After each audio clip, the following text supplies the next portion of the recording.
So in the last lecture, we saw some evidence that human beings are very inclined to have a story about why they do the things they do, and that sometimes they seem capable of generating false stories. So, for example, if shoppers are unconsciously drawn to products that happen to sit on a particular part of the shelf, and you ask them, why do you prefer that product? They tend to come up with the claim that it has some special property that other products don't have, when in fact, all of the products on the shelf have exactly the same properties. And they seem to believe this when they say it. It's as if we're designed to convince the world that we have coherent motivations, and in the process, we convince ourselves of that. Now, this raises a question. I mean, as long as we're going to shade the truth in this one regard, why not shade the truth in other ways? As long as we're going to claim that we have a coherent motivation, why not claim that we have pure motivations, that we're good people? And why don't we, in other respects, burnish our reputations? After all, you can imagine ways that during evolution, if our ancestors could impress people and preserve a good reputation, that could help them get their genes into the next generation. So maybe there's a kind of a built-in tendency to do this kind of self-promotion. Well, as we're going to see, there is a fair amount of evidence that people pretty naturally do self-promotion. And there are some psychologists who think that actually one of the main functions of what we ordinarily think of as the conscious self is to assist in this kind of self-promotion effort. One of these psychologists is named Rob Kurzban, and he's at Penn, the University of Pennsylvania. And I had a conversation with him about this recently, and as you'll see, he starts off by giving me some bad news about myself. Okay, so are you saying that the me that I think of as me is not in control, the Bob? Yeah, so I sort of think of the me that you think of as Bob as a little bit more like a press secretary or public relations department, which is sort of broadcasting things out into the world that are useful for Bob, maintaining your reputation and so on. But really, there's a lot of decision-making going on that you have no conscious access to, that none of us sort of really know about. So what this means is that we don't always understand the motives behind our own actions. And this unitary sense of self is more, again, this kind of broadcast medium as opposed to all these different bits and pieces that are doing the actual work. Another term for those bits and pieces that Rob Kurzban referred to at the end there is modules. As I've suggested, there is this thing called the modular view of the mind, which doesn't include a self as we ordinarily conceive of the self. And Rob is an adherent of this view, of this theory, and in fact, he wrote a book whose subtitle is Evolution in the Modular Mind. The title of the book is Why Everyone Else is a Hypocrite. Now, in this lecture, we're going to talk about the modular view of the mind, but I want to start by spending some time fleshing out the idea that what we think of as the conscious self is largely in the public relations business. As we'll see, this idea fits very naturally into a modular view of the mind, and it also, of course, fits naturally alongside this general Buddhist theme that we tend not to see things clearly. We have illusions, certainly including illusions about ourselves.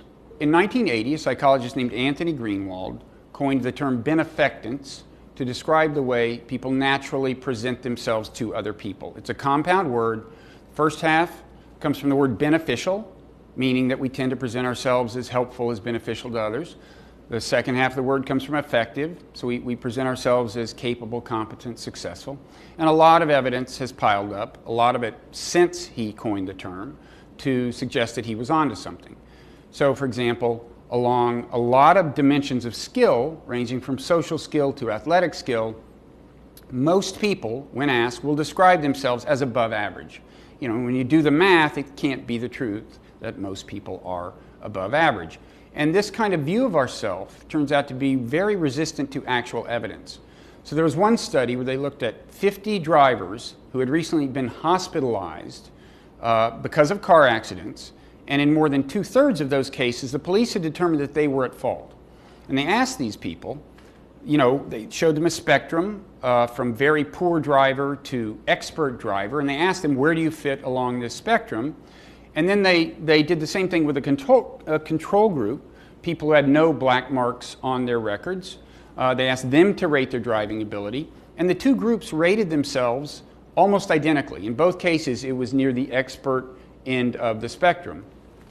Now, one thing that allows us to resist that kind of evidence is the way we kind of naturally interpret negative outcomes. There's a human tendency to explain away negative outcomes as being due to something other than yourself, being due to luck or some other aspect of external circumstances. And this is the tendency that keeps hustlers in business. By hustlers, I mean people who play sports or games for real money. And one reason they can find people who will lose to them on a sustained basis and yet keep playing is these people convince themselves that they're actually at least as good as the person who keeps beating them. It's just that they keep having bad luck. You know, it's the shot on the 17th hole that one more yard and it wouldn't have hit the water, or in backgammon, it's one single roll of the dice explains why they lost. These things may be true, but what they're not noticing is that when the other person loses, they have similar explanations, and maybe sometimes even when the other person's winning, they did it in spite of a lot of bad luck, but we don't notice the bad luck that other people have. So we have this tendency to not focus on ourselves in explaining negative outcomes, but to focus on ourselves when the outcomes are positive. And this happens not just in individual contexts, but in team contexts, when we assess how much we contributed to a team effort. And there's one study of academics who had co-authored papers, and of course getting a paper published in a journal is a success in itself. So they asked these people, well, how much of the overall effort were you responsible for? You know, when there were multiple authors, did you do 20%, 40% of the work?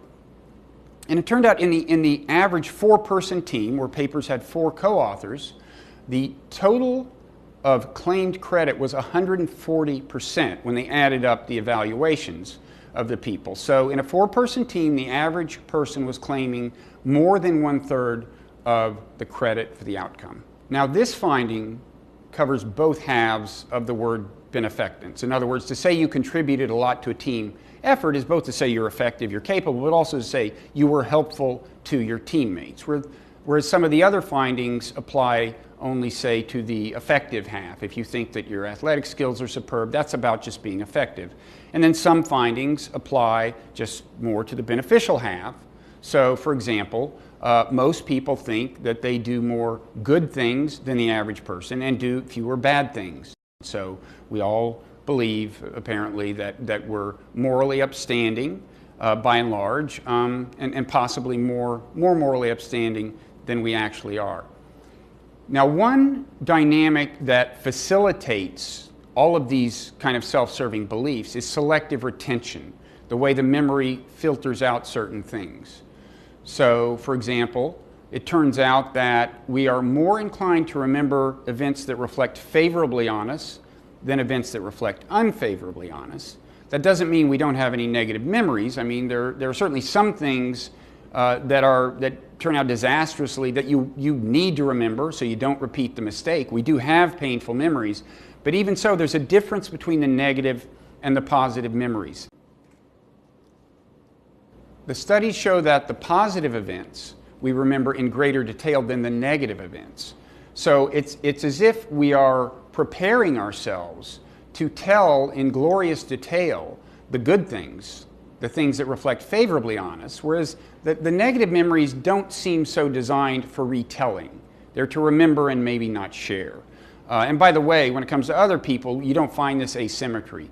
We remember events that reflect unfavorably on other people in just as detailed a fashion as we remember the events that reflect favorably. Some of this stuff may not shock you because people actually are fairly aware of some of these human biases, but they're much more aware of them in other people than in themselves, and they've done studies that show even this. So one study took 8 of these kinds of biases of the sort that I've been describing. These are biases that are pretty well documented. For example, one of them was this tendency of ours to kind of take credit for positive outcomes, say that was due to skill, to hard work. whereas the negative outcomes we may blame on unclear instructions or the fact that we were overworked or something. So it listed this and 7 other things and presented them to people, and you may be able to predict the outcome. Most people, along all 8 dimensions, most people said they suffered from less of these biases than the average person. So we're even biased about how biased we are. And it's kind of remarkable when you think of it. I mean, here you put people in a situation where they are forced to reflect on this apparently deep-seated human tendency toward a self-serving bias. And even that situation doesn't get them to really fully account for the bias in themselves. So, all told, I guess you can see how, if one of the lessons of Buddhism is that we see things unclearly, we have illusions, including illusions about ourselves, well, there's a fair amount of evidence to support that view, certainly in this sense. Now, I want to emphasize there are individual differences among people. So, for example, there is such a thing as low self-esteem, people who will deflate themselves in the course of presenting themselves rather than inflate themselves. And by the way, there are evolutionary explanations that are plausible as to why we might be designed to have self-esteem that can go up or down depending on what happens to us. And for that matter, there are all kinds of personality differences between people that might also lead us to, lead some people to do less self-inflation than others, or to do none of it. But the fact that people differ in this respect, and some people don't do the self-inflation, doesn't mean that they're not suffering from illusions. So they did a study, for example, where they took people who had scored high on the extroversion scale, extroverts, and they took people who had scored highly on the neuroticism scale, and they had both of them keep diaries about, in particular, things that they had strong emotional responses to. And then later, they had them to recall what had happened without being able to refer to the diaries, and it turned out that the extroverts remembered more positive events than had in fact happened, and the neurotics remembered more negative events than had in fact happened. And I just want to emphasize, both of them were suffering from illusions. Okay, so neither had a clear view of things. So in various ways, the kind of behavioral programming we have, as it plays out and gives rise to certain inclinations, there are various ways it can lead to illusion, to unclear vision. But one way or another, it's very common that it does, and that we're not left with a truly objective perspective on ourselves and things that happen to us. So I hope now you can understand why Rob Kurzban thinks that the thing we think of as the conscious self is largely in the public relations business. And I hope you can imagine why he might even think that this is a built-in tendency engineered by natural selection. And he's certainly not alone in that view. In 1989, the anthropologist Jerome Barkow wrote, "It is possible to argue that the primary evolutionary function of the self is to be the organ of impression management, rather than, as our folk psychology would have it, a decision maker." Now, so far as I know, he may have been the first person to really clearly state the idea that this thing we think of as the kind of executive self was in fact designed by natural selection to be a kind of propaganda machine. So I quoted him saying this in a book I wrote 5 years after he said it, The Moral Animal, my book on evolutionary psychology. And then I added afterwards that there is the possibility as well that the thing he referred to as folk psychology, in other words, this apparently false intuition that the conscious self is the decision maker, that maybe that intuition is also a product of natural selection because it facilitates the propaganda operation, the public relations operation. Because after all, if I'm going to try to convince you that I did something for the most high-minded motives, well, it helps for me to believe that I was there when the decision was made. I made the decision and I know what motives govern the decision. That will help me more convincingly portray myself as being the kind of person I want to portray myself as. And for that matter, there would be other benefits to believing that you are the CEO, that the conscious self is the CEO. And one of these gets back to the beginning of this segment, where I emphasized, coherence of motivation. You can certainly imagine how during evolution it would be to our benefit to present ourselves as to others as having, rational, logical reasons to do what we do. If you think back to the split brain experiment I described in the previous lecture, if you remember the guy who got up and started walking, and they said, "Where are you going?" And he said, "I'm going to get a soda," even though that was not the reason he had gotten up and started walking, although so far as his left hemisphere knew, and that's what was doing the talking, it could have been the reason, but it wasn't the real reason. Well, somebody who says something like that, "I'm going to get a soda," somebody you could do business with, someone you'd be willing to have as a friend, as an ally, as a collaborator, because he seems to have his act together. Whereas if he had said, "It's weird, I just get up, I do stuff, I don't know why, I get up and I walk places, it doesn't make sense to me, I might do any given thing on any given day." Well, that kind of person, you're not going to want to be on your team. So that's another reason that it's at least possible that this intuition about the CEO self is what's called an adaptation in biology. That is to say, it was designed by natural selection because it helped ultimately to get genes into the next generation. Now, I want to emphasize this is just conjecture. It will probably be a long time before this matter gets settled. But I do think it's important conjecture because of all of the illusions that Buddhism emphasizes, there's probably none more important than the fundamental illusion about the self along these very lines. And I know also that this conjecture has kind of been floating around a little during this course. In the last lecture we were hinting at it a little, but I do think it's worth dwelling on because it is important. And by way of dwelling on it just a little longer, I want to share with you a little bit more of that conversation with Rob Kurzban, a part of it where we kind of riffed on this idea. An interesting question that I don't really know what the answer to is, why is that? So why do we all seem so confident that there is one central author of our actions that persists through time, and it's the same guy that, was there when I was a kid, and it's going to be there when I'm an adult, when I'm an old person, and that it has this persistence over time? And it certainly feels that way. I get that. Like, I feel that way too. I feel like there's a me in there somewhere. Yeah, go ahead. Well, I was going to say, it seems to, in a way, follow from the idea that its function is to be the press agent, right?